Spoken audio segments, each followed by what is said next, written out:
If you had to give younger Daryl just something today that if you had to go back 20 years, like what advice would you impart on him? Keep fighting, young ruler. Keep fighting, king. You're going to be all right. You just got to keep focusing on what's in your gut. You know what I mean? Like that's what got me to where I am. I wish, I probably would tell them to, bet on certain sport games, but outside of that, just always be yourself. Like if I would have been comfortable being myself in this profession a long time ago before I found my pathway, I think I would have gone further quicker. But at the same time, I'm always accepting of my path. Like I don't, again, it's when you start talking about the money and all of this stuff, who cares? The money is what it is, but who are you? Like when you look in the mirror, are you happy? Are you challenging that person in front of you? Yeah. So it's like no finish line. No, absolutely not. You know what I do after I get a good result on the case? Go beat the shit out of myself. Like I question everything. I nitpick myself. I torture myself to figure out if I could have done something different, if I could have done something better.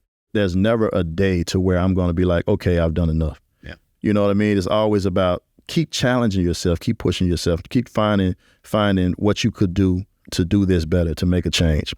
And to your point, I know you kind of hinted at it earlier, it's almost like a blessing and a curse because on the one hand, it's like the way that you are is really, really great for doing the work that you do. But at the same time, it's probably somewhat of a curse. There's probably somebody listening saying, man, why can't he just enjoy himself?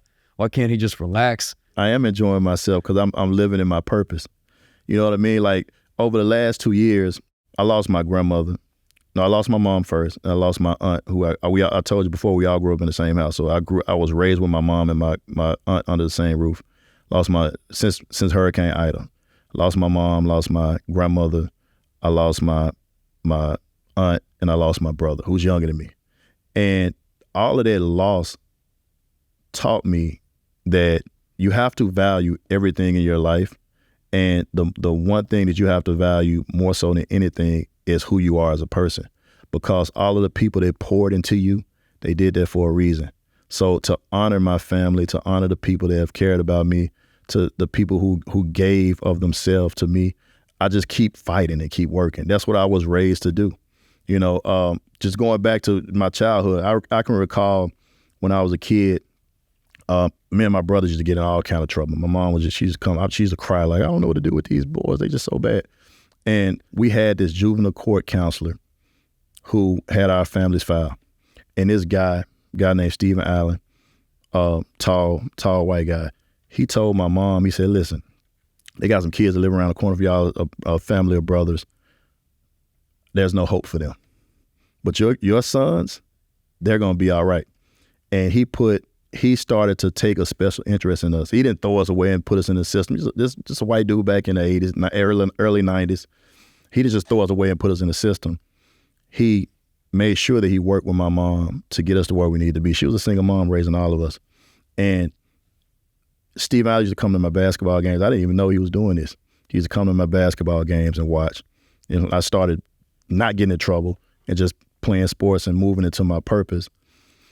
And I can remember when I first started practicing law, I was working in a law firm, and one of the guys I was working for sent me to court in juvenile court.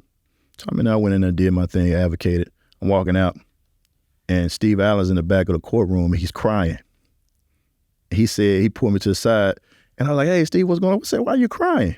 He said, I knew I made the right decision when I told your mom that you guys were going to be all right.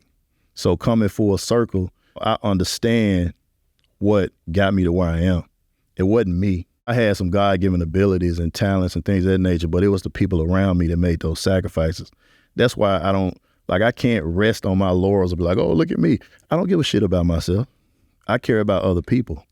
And I get the benefits of doing well and all that stuff. That's fine and good, but all that can go away. Now, what did I do? Who am I really? Strip it away. Who am I? And that's how I practice law. That's easy for me.